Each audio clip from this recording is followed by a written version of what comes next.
it's going to get real after a while, man. It's going to get real. All right? And you're not ready for it. Yeah, yep. And then walruses out there with them hair weaves, you know, they're going to be, they when they get hungry, they going to get vicious, man. You know? Yeah, and you can't get them Big Macs without getting a chip. It's going to get ugly.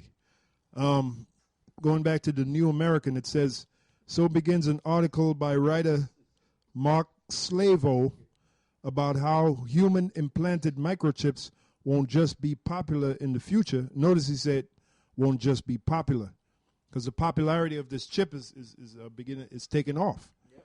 You know, won't just be popular in the future. They'll be mandatory. Moreover, if his vision of tomorrow is correct, hardly anyone will have to be dragging, kicking, and screaming by jack-booted storm troopers or robots into the brave new world. Rather, most people will willingly be chipped as we slouch toward Oceania, which they make reference to, what is that, 1984, the book and the movie, where you had this fictional place called Oceania. And, basically, the leaders of in the book and the movie, the leaders wanted to control everyone in this great utopia, which they call Oceania. Okay, so that's what the chip is. It's just a form of control. And you notice the article says most people willingly will accept the chip. So that's what we've been saying, man. Haven't we been saying that? On it, boy. We're going to be doing live specials on it, boy. We're going to go to your chip centers, and we're going to see how many of you niggas take this chip. Now, I highly recommend that you watch this series that I put up 2 years ago called What is the Mark of the Beast? And this is on GMS DocuTube, but what I'm going to do is I'm going to put it on my page, and I urge other you brothers, you brothers in the know, you brothers in good standing, that take brothers' videos and put it on your page, which is good. That's a new trend, to put this video up, man. So these nigglets out here can be warned. Now, if they buck up against it, hey, that's on you.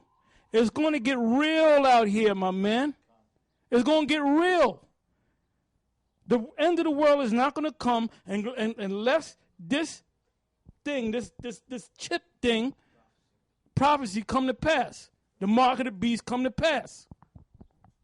I got a quick article here. This is, just bear with me 1 second while I go to the top of the page here. Well, let me say something. Okay. This is some amazing shit, man. This is some amazing shit. You know why? Because it was John, as the scholars refer to him as John the Revelator, that made this revelation 2,000 years ago. Yep. And John himself didn't know what this thing was all about. Right. And here it is 2,000 years later, and it's coming to pass, and it's right before your eyes, and you can't see it. But guess what? We recognize it, man. We recognize it, okay? And then what do we do when we recognize it? We told it to the people, man. Hey, look, by the time you see this video, it'll be May 1st, May 2nd, right? May 1st is that's May Day. That goes back to the founding of the Illuminati by Adam Weishaupt, man. Remember in May of 2011? The news came out, I believe it was 2011, the news came out that Obama said that Osama was dead, and I knew that was full of shit, because I was waiting all day. I said, wait a minute, this is May 1st, ain't nothing happened. Then around 11 o'clock at night, I came to the crib, put it on CNN, and sure enough, breaking news, Osama bin Laden is dead. And I said, man, this is bullshit. The nigga died back in 2002. What was his code name? Osman, what was his first name? Tim Osman. Tim Osman, a CIA operative, man. Okay?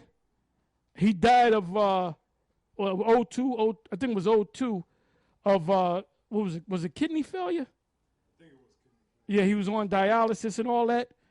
And they had to, they kind of put him, they said, they kept bringing him up. Then they had one, oh, here he is again. Then they had a guy that looked like a Muppet. And you can clearly see that this guy was a fake. You saw the guy's head, but you saw these hands that didn't fit the rest of his body. We knew it was bullshit because we didn't know, man. We know what's going on, man.